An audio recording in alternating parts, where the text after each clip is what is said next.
ပေါ့ဗျာဒေါ်စိန်ပွင့်ကိုပို့ပြီးတော့ကျုပ်တို့တွေကိုကြားကိုသွားရှာရတယ်တွေ့တယ်ဗျကိုကြားလို့ခေါ်တဲ့မုတ်ဆိုးကိုတွေ့တယ်ကိုညုံမောင်ကကိုကြားကိုမေးတယ်ကိုကြားတရေ6ရောက်ပင်ဆိုတာကြားဘူးလားဗျဟာမင်းကွာတော်တော်ရှာရှာဝေးဝေးမေးတာပဲငါ့ကိုမေးပြီးလို့တော်သေးတာပေါ့ကွာတခြားလူကိုသာမေးရင်တော့မင်းကိုယူနေတယ်လို့တောင်ပြောမှာဟိဒါဆိုရင်ကိုကြားကရောကြားဘူးလားဗျကျုပ်ကဝင်ပြီးတော့မေးလိုက်တာပေါ့ဗျာကျုပ်ဆရာမိုးဆိုးကြီးပြပေးခဲ့လို့ကျုပ်ကတော့သိတယ်လူတော်မကြားဘူးတဲ့အဖေမျိုးကအားကြီးရှားတယ်စင်ကောင်းတောင်မှာပဲရှိတာတခြားဘယ်မှမတွေ့ဘူးဟာဟုတ်ပြီကိုကြားကြီးကျုပ်တို့ကြားတာလဲစင်ကောင်းတောင်မှာလို့ပဲကြားတာဗျကျုပ်ပတ်စံပေးဝယ်ပါမယ်ဗျာအဲ့ဒီအပင်ရဲ့အမြစ်ကိုတူးပေးပါဒီနေ့နေမဝင်ခင်ရမှဖြစ်မှာကိုကြားရဲ့ကိုညုံမောင်ကကိုကြားကိုတေးသေးချာချာပြောတာဗျဟာဒါဆိုရင်စိတ်ချဟိငါအမဲလိုက်မထွက်တော့ဘူးစင်ကောင်းတောင်သွားပြီးတော့တရေ6ရောက်သွားတူတော့မယ်ဒီတော့မှကျုပ်လဲစိတ်ချသွားတာပေါ့ဗျာကျုပ်နဲ့ကိုညုံမောင်နဲ့တရေချန်ကြီးတွေကိုပြန်လာခဲ့ကြတယ်ညနေ4 နာရီလောက်ကျတော့မုတ်ဆိုးကိုကြားကတရေချန်ကြီးတွေကိုရောက်လာတယ်ဗျဟာကိုကြားပြန်လာပြီလားအစင်ပြေရဲ့လားညိုမောင်ရမိုးပေါ်မှာတကြားလူပြည်မှာငကြားဆိုတာမဲမှမသိတာကွာကိုကြားဆိုတဲ့လူကပျော်ပျော်နေတဲ့လူမျိုးကိုညုံမောင်ကဝမ်းသာအားရနဲ့ကိုကြားကိုဈေးသုံးပတ်စံပေးတယ်ကိုကြားကလည်းဝမ်းသာသွားတဲ့ပုံပဲဗျာည10 နာရီလောက်ရောက်တော့ကျုပ်နဲ့ကိုညုံမောင်နဲ့ဆရာတို့ကိုရှင်ခိုးပြီးထွက်လာခဲ့တယ်ကျုပ်ကမျက်ကွင်းစီးသွေးပြီးတော့ကွင်းလိုက်တယ်တစ်ဆုံးစီးတော်ကြီးကိုလည်းယူခဲ့ရတာပေါ့ဗျာရှိုထိတ်ကမျက်ခင်းလေးမှာကျုပ်နဲ့ကိုညုံမောင်နဲ့ထိုင်ပြီးတော့ရှိုတဲကအိမ်လေးကိုကြည့်နေကြတယ်လားကွယ်ညာလည်းဖြစ်ပြန်တရက်ချန်ကြီးထဲမှာလည်းဖြစ်ပြန်ဆိုတော့မှောင်ပိန်းနေတာဗျူကိုညုံမောင်ကခြံထဲမှာသွားလာနေကြဆိုတော့သူ့အတွက်တော့ထူးဆန်းတော့မယ်မထင်ပါဘူးဗျာသူက9000တို့လက်နေတံမီလဲယူလာခဲ့သေးတယ်ဗျကျုပ်ကငကားစီဝေါလိတ်ကိုမီးကန်းနဲ့မီးညှိပြီးတော့ဖွာလိုက်တယ်ကိုညုံမောင်ကတော့စီးပြင်းလိတ်တို့လေးကိုမီးညှိပြီးတော့ဖွာနေရဲ့ဗျတံပြားလေးတစ်ချက်လဲကျုပ်ယူလာတယ်ဒါမှတရေ6ရောက်မြစ်တွေကိုမီးရှို့လို့ကောင်းမှာပေါ့ဗျာအဲ့ဒီအချိန်မှာပဲကြောချမ်းစရာကောင်းတဲ့ရီတန်ကြီးကထွက်လာတယ်ကျုပ်ဖြင့်ပြုံးစားကြီးပေါ်လာတဲ့ရီတန်ကြီးကြောင့်တုံသွားတာဗျူကိုညုံမောင်ကိုလှည့်ကြည့်တော့ဘာမှကြားဖို့မရဘူးဗျကျုပ်ဖြင့်တော်တော်ကိုအံ့ဩသွားတာဗျူရီတန်ကြီးကိုကျုပ်ကနားဆိုင်ထောင်နေတော့ကျုပ်ရဲ့နောက်ဘက်ကနေခြေတံတန်ကြားလိုက်ရတယ်မောင်တာဒီကြားလာအကွဟာအဘညွန့်မဲအမောင်ထဲမှာဆန်းပြီးတော့လိုက်လာတာဗျူကျုပ်ကြားတယ်ဘာညွန့်ဟာတော်သေးတာပေါ့ကွာမောင်တာဒီကြားပြီလို့ပဲကျုပ်ပြောတာကိုမယုံပါစိုးရိမ်နေတာကွယုံပါတယ်ဘာညွန့်ရဲ့မဖဲဝါကိုယ်တိုင်ကျုပ်ကိုပြောလိုက်တာပဲအခုလဲသူခိုင်းတဲ့အတိုင်းကျုပ်လုပ်မှာပဲလေဘယ်သူလဲမောင်တာဒီရဲ့မဖဲဝါလေးအဘာညွန့်ရဲ့တင်းချိုင်းရှင်မမဖဲဝါကိုပြောတာလေဗျာဟေးမင်းကမဖဲဝါနဲ့ကိုအလုံးလုံးနိုင်တာဘူးမောင်တာဒီကလူသားငယ်တာအဆင့်ကတဲမြင့်တာဟုတ်ကွအဲ့ဒီလောက်လည်းမဟုတ်ပါဘူးဘာညွန့်ရဟာရီတန်ကြီးကထွက်လာပြန်ပြီဗျူကျုံနဲ့အဘာညွန့်နဲ့ကကြားတဲ့လူတွေဆိုတော့နားထောင်နေရတာပေါ့ဗျာရီလိုက်တာမှလှိုက်လိုက်လဲကိုရီရဗျူအားရပါရောက်ကိုရီနေတာဗျအဘာညွန့်ပြောတာဟုတ်တယ်ဗျရီနေတဲ့အတန်အပြင်တန်ကျိုးတန်ကြီးကိုပါကြားနေရတာကိုညုံမောင်ကတော့ကျုံနဲ့အဘာညွန့်နဲ့ပြောတာကိုငေးပြီးတော့ကြည့်နေတော့တာဗျာသူကဘာတမ်းမှမကြားရဘူးလေဗျာတော်တော်ကိုအံ့ဩစရာကောင်းတဲ့ဖြစ်ပါဗျာဒီလောက်ကြောက်စရာကောင်းတဲ့ရီတန်ကြီးကိုကြားတဲ့သူကကြားပြီးတော့မကြားတဲ့သူကမကြားဘူးဆိုတော့တော်တော်ကိုအံ့ဩစရာပဲဗျရှိုတဲကအိမ်လေးတဲ့ကိုအမောင်ထဲမှာဝါဝါလေးပဲမြင်နေရတာအဲ့ဒီအမောင်ထဲကထွက်လာတဲ့ရီတန်ကြီးကကြားရတဲ့သူတိုင်းကိုကြက်သိမ်းမွင်းရင်ထားစီတာပေါ့ဗျာကျုပ်ဖြင့်ကြောထဲမှာစိတ်ကနေဖြစ်သွားပြီးတော့ကြက်သိမ်းတွေကိုတဖြန်းဖြန်းထသွားတာဗျူကဲအဘာညွန့်အိမ်ကိုပြန်နေတော့ခဏဆိုရင်ကျုပ်တို့ကလှုပ်ရှားကြတော့မှာအေးဒါဆိုရင်ကျုပ်ပြန်ပြီအဘာညွန့်ကအိမ်ကိုပြန်သွားတယ်ဗျကိုညုံမောင်အဘာညွန့်ကိုမီးထိုးပြလိုက်ပါဦးညားကတော်တော်မှောင်လာတယ်ဒါပုံမှန်မှောင်တာမဟုတ်ဘူးတင်နဲ့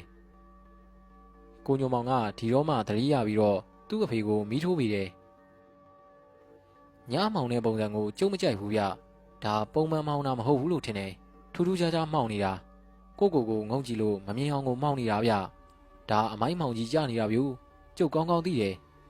အမောင်ထဲမှာအော်ပြီးတော့ရှိနေတဲ့မကောင်းဆိုးဝါးတရေကြီးကြောင့်ဒီနားတစ်ဝိုက်မှာအမိုင်းမောင်ကြီးကြနေတာဗျညဆိုတာကလားမသာပဲမဲ့ကြဲရောင်လေးတွေရှိရင်ဝါဝါလေးတော့မြင်နေရတာပဲလေဗျာအခုဟာကဘာဆိုဘာမှမမြင်အောင်ပိမ့်ပိတ်ကြီးမှောင်နေတာဗျဒါရိုးရိုးအမောင်မဟုတ်ဘူးဗျအမိုင်းမောင်ကြနေတာကဲကိုညမောင်ထားတော့ဗျာဟိုအိမ်ကိုသွားကြမယ်ကျုပ်ကရှေ့ကသွားကိုညမောင်ကနောက်ကလိုက်ပေါ့ဗျာ9000ထိုးဓမီကြီးကိုကိုညမောင်ကထိုးပြတယ်ကျုပ်တို့တွေလည်းရှူလေးရဲကိုရောက်တော့တထက်အိမ်ကိုတန်းပြီးတော့သွားကြတယ်တော်သေးရပါဗျာမကောင်းဆိုးဝါးရည်တန်းကြီးကိုကိုညုံမောင်မကြားလို့ပဲကြားလို့ကတော့အခုလောက်ဆိုရင်ထွက်ပြေးသွားမှတေးကြတာပေါ့ဗျာကျုပ်လည်းလာရတာကြက်သိန်းတွေကတော့တဖြန်းဖြန်းမဲ့ဗျူဟာအတန်နဲ့ကြီးကတော့လှိုက်လိုက်လဲကိုရင်းနေတာဗျာကိုညုံမောင်ကမီးထိုးထားတယ်ကျုပ်ကသတိထားပြီးတော့တကားကိုတွန်းဖွင့်နေဓမီရလင်းရောင်ကအိမ်လေးထဲမှာလင်းသွားတယ်ဗျဟာနဲတဲ့အကောင်ကြီးမှမဟုတ်တာဗျာခေါင်မိုးနဲ့ကောင်နဲ့တိုက်မတက်ပဲဗျဟုတ်ပါဗျာသူ့ခြေထောက်မှာတန်ကြိုးကြီးနဲ့ခြိထားတယ်အဲ့ဒါကြောင့်တန်ကြိုးတန်တချွင်ချွင်ကြားနေရတာ哦လူဘဝတုန်းကခြိထားတဲ့တန်ကြိုးကတရေဖြစ်တာတော့ခြိရသားကြီးဖြစ်နေတာဘာသဘောတုံးဗျကျုပ်လည်းတွေးလို့ကိုမရတော့ပါဘူးဗျာဒါမျိုးဆိုတာအချိန်ဆွဲလို့မဖြစ်ဘူးလေဗျာကျုပ်လည်းချက်ချင်းပဲစက်ကူနဲ့ထုတ်ထားတဲ့တရေခြေထောက်မြစ်တွေကိုအစင်သိမ့်ယူလာတဲ့တံပြားလေးပေါ်မှာပုံပြီးတော့မီးခန့်နဲ့မီးရှို့လိုက်တယ်ဆေးမြစ်တွေကိုမီးဆွဲသွားပြီးတော့ထွက်လိုက်တဲ့မီးခိုးတွေဆိုတာအလေးလိုက်ပါပဲဗျာဟာရီတန်ကြီးကထွက်လာပြန်ပြီဗျူမီးခိုးတွေကိုကျုပ်ကလေးနဲ့မှုတ်ပြီးတော့အိမ်ထဲကိုသွင်းတယ်မီးခိုးတွေကအိမ်ထဲကိုဝင်သွားတယ်တရေကြီးကငြိမ်သွားပြီဗျူရီတန်ကြီးလည်းငြိမ်သွားပြီစောစောကလိုတဟားဟားနဲ့អော်ပြီးတော့မရီတော့ဘူးဗျဟာတန်ကြိုးကြီးကလည်းပြတ်ထွက်သွားပြီဗျူကျုပ်လည်းမီးခိုးတွေအလေးလိုက်ထွက်နေတဲ့အောက်ခံတံများလေးကိုယူပြီးတော့အိမ်ထဲကိုဝင်ခဲ့တယ်ကိုညုံမောင်ကလည်းဓမီကန်ပြီးတော့ကျုပ်ရဲ့နောက်ကပါလာတာပေါ့ဗျာတရေခြေထောက်စီးမြရဲ့မီးခိုးတွေကတော့အိမ်ထဲမှာတလွန်းလွန်းနဲ့ပေါ့ဗျာဟောတရေကြီးကထိုင်ချလိုက်ပြီဗျဟာငိုပြီဗျို့ငိုပြီရှိုက်ကြီးတငင်ကိုငိုတော့တာဗျို့တတိဝင်သွားပြီထင်တယ်ဗျဝမ်းနဲ့ပန်းနဲ့ကိုငိုနေရှာတာဗျာသူ့ဘဝကိုသူသိသွားပြီထင်ပါရဲ့ဟာမဖဲဝါရဲ့ခွေကြီးဦးတဲ့အတန်ကိုကြားလိုက်ရတယ်ဧကန်ကတော့မဖဲဝါကြီးရောက်နေပြီထင်တယ်ဟင်ခွေးကြီးရဲ့ဦးတန်ကတရက်ချန်ကြီးတွေကထွက်လာတာပဲမဖဲဝါကြီးကခြံထဲကိုရောက်နေပြီထင်တယ်ကျုပ်ကဦးမုံကိုအပြင်ကိုခေါ်ထုတ်သွားရလိမ့်မယ်ဦးမုံကျုပ်ပြောတာနားထောင်ပါတကယ်တော့ခမ ्या ကဘဝပြောင်းသွားပါပြီအခုတင်းချိုင်းရှင်မမဖဲဝါကိုယ်တိုင်ခမ ्या ကိုလာခေါ်နေပြီခမ ्या အခုပဲအိမ်ထဲကထွက်ပြီးတော့လိုက်သွားရမယ်ကဲအခုပဲအပြင်ကိုထွက်လိုက်ပါဟာထိုင်နေတဲ့တရေကြီးကထလာပြီဗျို့ကိုညုံမောင်နောက်ကိုဆုပ်နေကျုပ်ကကိုညုံမောင်ကိုနောက်ဆုပ်ခိုင်းနေတွားပြီဗျို့တွားပြီအိမ်ထဲကနေထွက်သွားပြီအပြင်ဘက်ကိုရောက်သွားပြီဗျာကိုညုံမောင်ကတော့တရေကြီးရဲ့ရည်တံကိုမကြားရသလိုမဖဲဝါရဲ့ခွေးကြီးဦးတံကိုလည်းမကြားရဘူးဗျအဲ့ဒီအချိန်မှာပဲမဖဲဝါကြီးရဲ့ရည်တံကိုကျုပ်ကြားလိုက်ရတယ်ကျုပ်လည်းအတန်ကြားတဲ့ဘက်ကိုလှမ်းပြီးတော့ကြည့်တာပေါ့ဗျာစောစောကကျုံနဲ့ကိုညုံမောင်ထိုင်နေခဲ့တဲ့ရှိုထိတ်ကမြက်ခင်းလေးမှာမဖဲဝါကမာမကြီးရက်နေတာဗျို့သူ့ဘေးမှာကနွားပေါက်တစ်ကောင်လောက်ရှိရဲ့ခွေးနဲ့ကြီးဗျမဖဲဝါရဲ့မျက်လုံးကြီးကအမောင်ထဲမှာရဲရဲတောက်နေတာဗျာအရက်ကြီးကတော့10 ဘီလောက်ရှိလိမ့်မယ်တရေကြီးကမကြီးတော့စောစောကတော့မမောင်တော့ဘူးဗျအမိုင်းမောင်ကြီးပျောက်သွားပြီပေါ့ဗျာကိုညုံမောင်မီးမိတ်လိုက်တော့ကျုပ်ကတရွေ့ရွေ့သွားနေတဲ့တရေကြီးရဲ့နောက်ခက်လန်းလန်းကနေလိုက်ခဲ့တယ်ကိုညုံမောင်ကတော့ကျုပ်ရဲ့နောက်ကပေါ့ဗျာမဖဲဝါကလက်ကြီးနှစ်ဖက်ကိုအရှိကိုစမ်းထုတ်ထားတယ်ဗျတရေကြီးကမဖဲဝါကိုမြင်သွားပြီဟောမဖဲဝါကြီးကအနောက်ကိုလှည့်ပြီးတော့ထွက်သွားပြီဗျို့တရေကြီးကလည်းမဖဲဝါရဲ့နောက်ကပါသွားတာပေါ့ဗျာမဖဲဝါရဲ့ခွေးကြီးကတော့နောက်ကိုတစ်ချက်လှည့်ကြည့်ရဲ့ဗျတရေကြီးကတော့ပါသွားပြီဗျို့တရက်ချန်ဆုံးတဲ့အထိကျုံနဲ့ကိုညုံမောင်နဲ့လိုက်ပြီးတော့ကြီးခဲ့ကြတယ်မဖဲဝါရောခွေးနဲ့ကြီးရောအမောင်ထဲမှာအော်ကြီးတဲ့တရေကြီးပါကျုပ်ရဲ့မြင်ကွင်းကပျောက်သွားတော့မှပဲကျုပ်တို့တွေအိမ်ကိုပြန်လာခဲ့ကြတယ်ကျုပ်ကမကျင်းသေးပဲစောင့်နေတဲ့ဆရာတော်ကိုအားလုံးရှောက်ရတာပေါ့ဗျာအဘညွန့်တို့မိသားစုကတော့ပျော်ရွှင်နေကြတာပေါ့ဆရာတော်ကလည်းခေါင်းတချင်းကြီးမှာပဲနောက်3 ရက်ကြာတော့ဆရာတော်နဲ့ကျုံနဲ့ရွာကိုပြန်ရောက်ခဲ့ကြတယ်ဗျ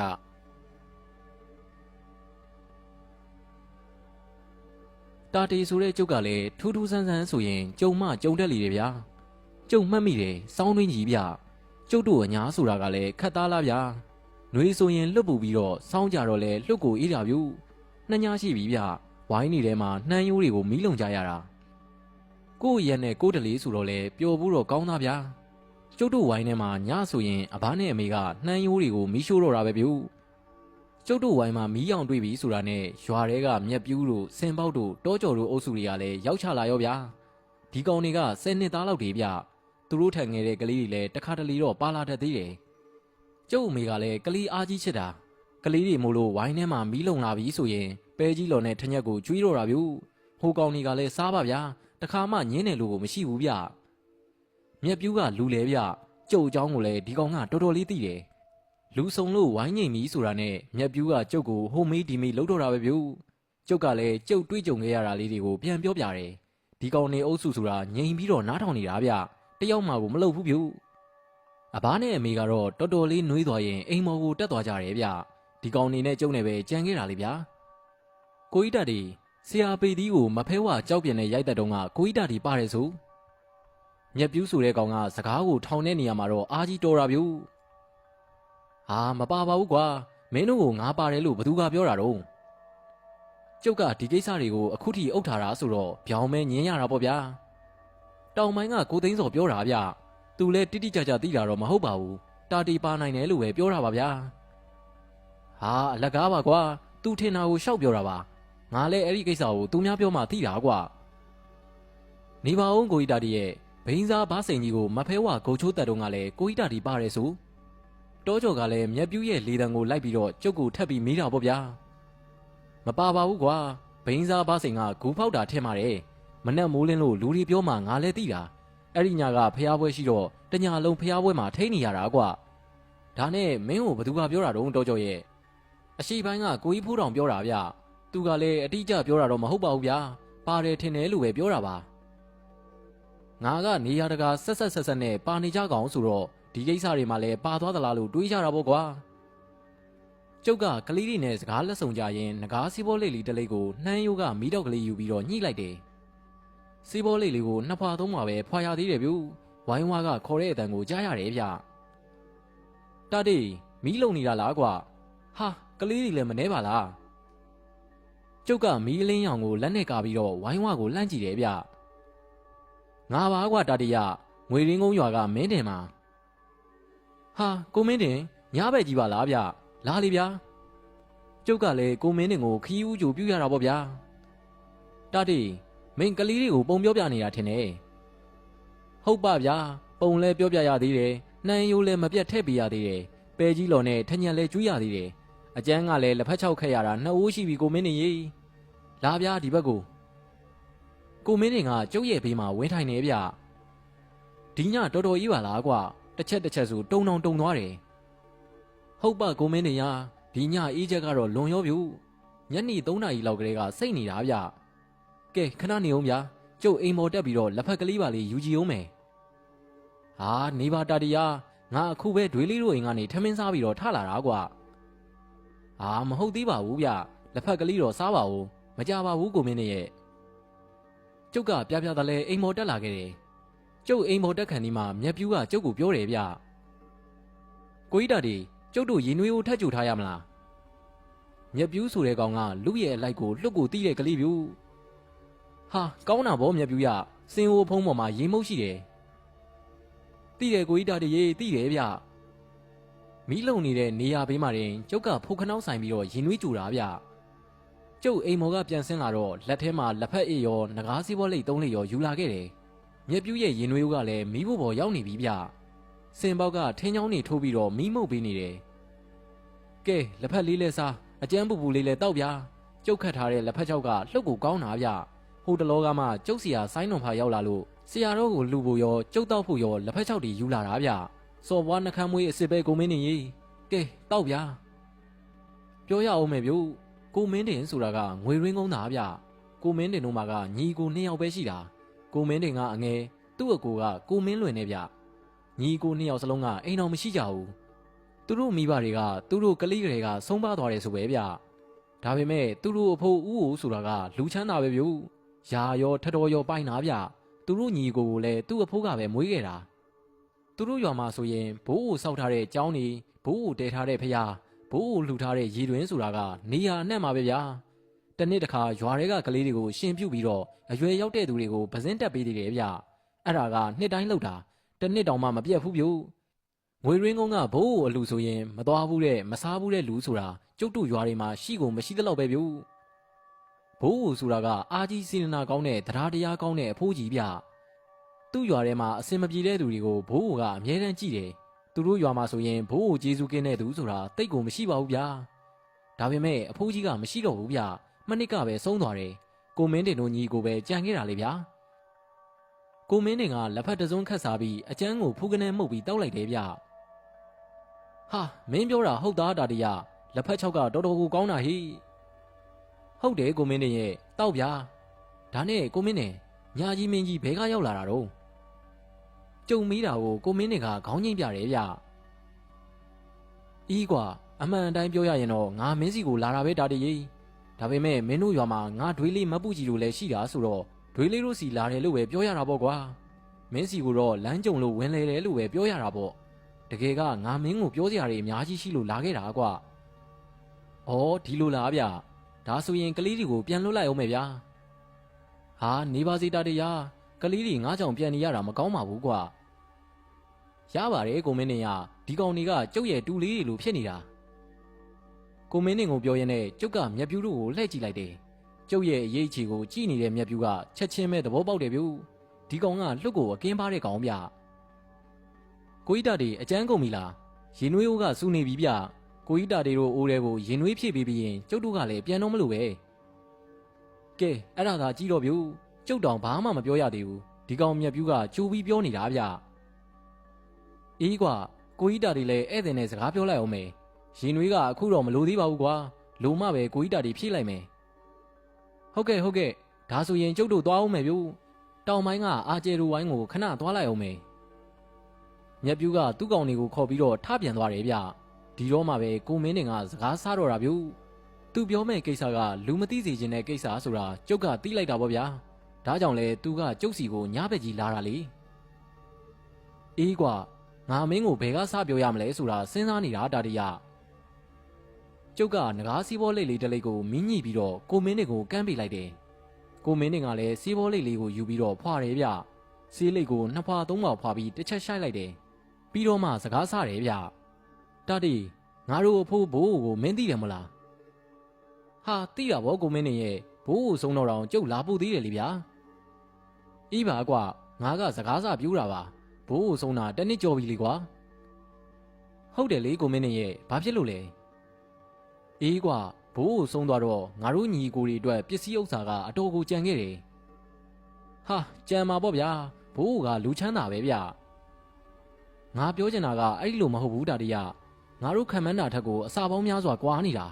သူ့ရဲ့တစ်တာကိုငါတို့ညီကိုဖွင့်ကြည့်တော့စိန်နေရွှေတွေရတနာတွေဆိုတာနည်းနည်းနှုံမဟုတ်ဘူးကွာ